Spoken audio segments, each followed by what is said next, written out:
Hi everyone, and welcome to video number 2, which is session 1 of our series on transitions or moving from 6th class to 1st year. My name is Michael Byrne and I work with Tullow Area School Completion Programme. Hopefully you've had a chance to watch video number 1, which was the introduction session, and that would have explained everything about who we are and what we do. If you haven't had a chance already to watch that, maybe go have a look at that video first. It's only about 9 minutes long, and then come back and watch this one because it'll explain what we're doing and what we're about. Like I said in the previous video, if you like, your parent is very welcome to join you in watching these videos because it might help with any conversations you're having about moving from 6th class to 1st year. And I'd also suggest that you take out a pen and paper and just write down any questions you may have as they come along, because at the end of the video, as we explained previously, there will be an opportunity. We'll put up an email address and there will be an opportunity for you to send your questions either to that email address with the permission of your parent or to your teacher if you're watching this video before the end of term. And basically then, I suppose the point is, if you don't have a pen and paper, you'll forget the questions. You're like, in a way, and they'll go out of your head. So it's really, really important that you write them down as you go. So maybe take a second now before we start, go off, get yourself ready, get a pen and paper. Okay, well, I don't know whether you might have paused the video there, but if you didn't, let's keep going. So this session is all about dealing with change. All right, so the first thing I want you to do is just think about, what does that word mean? Okay, what does the word change mean? So normally it's something different or significant that's happened in our life. And sometimes it can be a good thing, and sometimes it can be a scary thing or something that we're nervous about. So I want you to think maybe about some examples of changes in your life so far, since you were born up to now.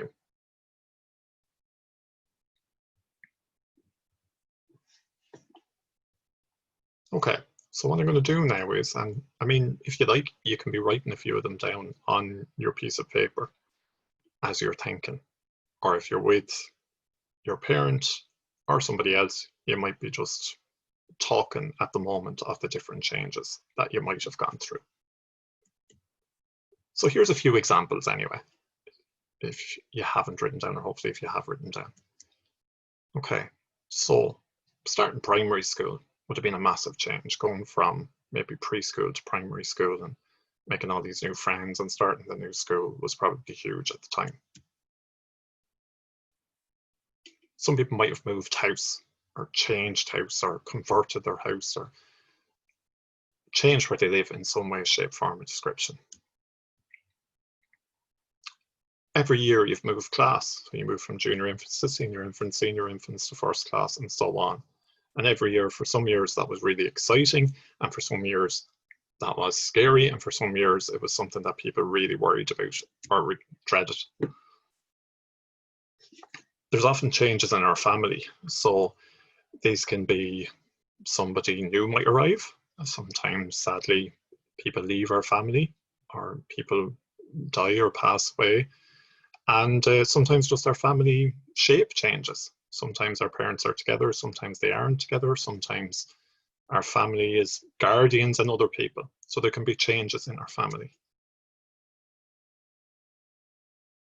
Joining a new club or taking on a new hobby, something like that can be a change. We don't probably have the exact same hobbies and interests as we did when we were in like first class. Things change over the years, and sometimes going the first day to that club or to that activity can be quite scary, or also can be really, really exciting. Learning a new skill or improving on an existing one. So if you look back, you're probably a lot better at some of the stuff that you're into than you were maybe 4 years ago, 5 years ago. And sometimes you might have learned a new skill completely. You might have changed in terms of a sport you were playing, or if you're into musical instruments, a musical instrument that you play, you might have changed something, you might have had to learn a new skill to do it. And there's great satisfaction. There's great challenge sometimes when we can't do that thing, when we find it hard and we feel like giving up, or we don't really want to do it, or we don't think we'll ever get there. Then there's great satisfaction when we actually do achieve it. And sometimes we forget about how much we've achieved over the years so far.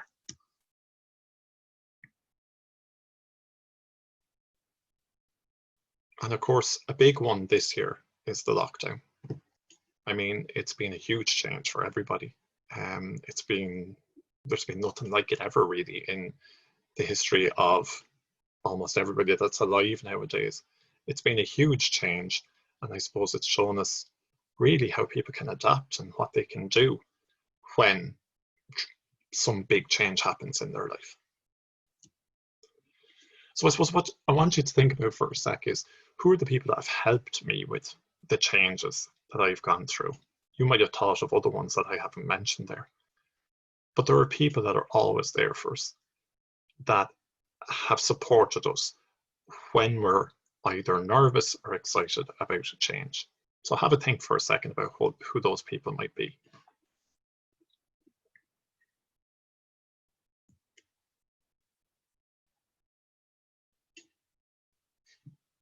You might have thought of parents or guardians.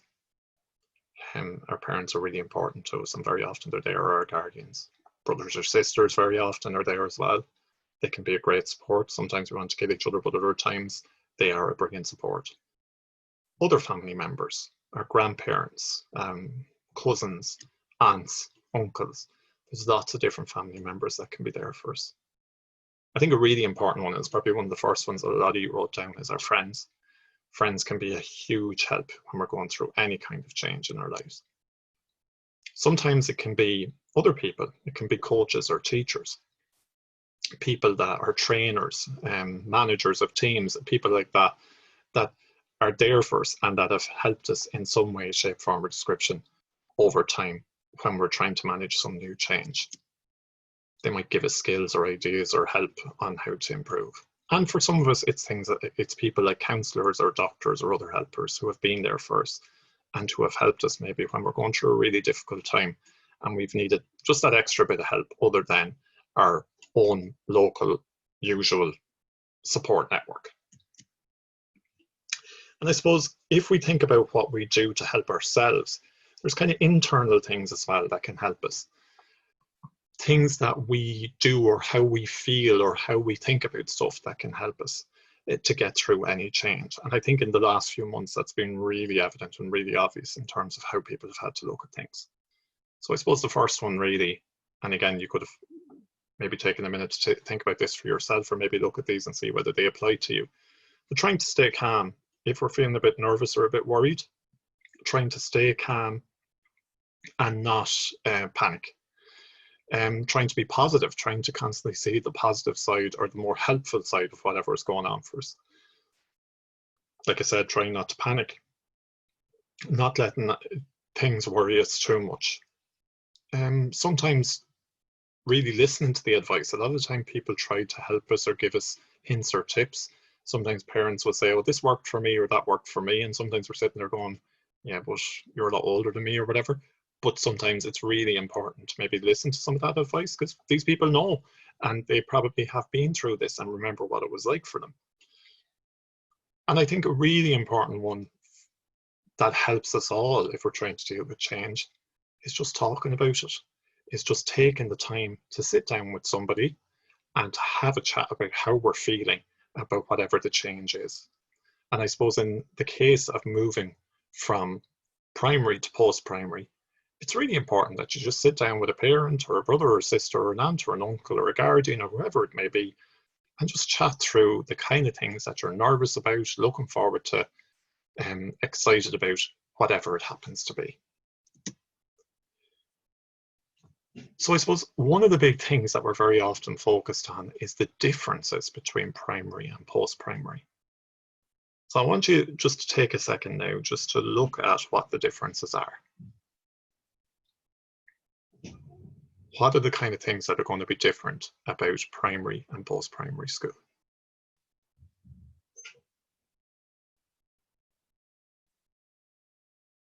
Okay, so hopefully you've had a chance to think about that. Now maybe have a think about what's similar or what's going to be similar. So what's actually going to stay the same when you move, or very similar to what you've had before? when you move between primary and post-primary. So maybe just take a second again just to write a few things down about that. Okay. And again, I've just come up with a few things that you might have come up with yourself. So some of the differences. We're going to have a new uniform. I'm going to have a new uniform. I'm going to be in school for different times. I might be in earlier in the morning, or I might be finishing later in the afternoon. There's going to be lots of teachers. So it's not just the same face that I'm going to see all day. I'm going to be seeing different faces throughout the day. It's more than likely going to be a bigger building. Most of us are moving from a smaller school to a bigger school. The days are longer, so we're in school for a lot longer during the day. But we also have longer holidays. So at summer and that, we get a much longer break. You have to move from class to class. And some people find that a little bit scary or worrying. You have a locker in most schools. You'll be using a timetable, which you probably haven't used before. You'll be starting new subjects, and some people will be nervous about that, and some people are really looking forward to that. There'll be new people or new friends in your life. And for some of you, you might be traveling on a bus and you haven't done that before. And for others, that's something that's similar or that you've done before. That's all too familiar. And I suppose some examples of things that stay similar. So you still have to go to school. Some of your old friends might be there. I know for some people, they won't have any of their friends in their school, but for many, there will still be some people from their class, at least, in their new school. Some of the subjects stay the same. You just have to still go and learn. You still have a uniform. You'll probably, more than likely, still have a school bag. You still have your breaks and get to eat lunch and have small break. And you still will have teachers in front of you teaching you new information every day. So when it comes to change, here's a few things just to remember. Although some things are changing, other things are staying the same. You have a fantastic support network around you if you think about it, and they're all there to help you. And they're made up of people that are either relatives, friends, or maybe other support people that you've met throughout your life. It's really important when you can just to stay calm and focus on the positives about what's about to happen. And we'll look at that a bit more in our next video about how you can do that. And believe it or not, it's really important to listen to the advice and the support that you were given. It's one of those things, the move from 6th class to 1st year is one of those things that I think everybody remembers. And most people will give you some ideas and some information about it.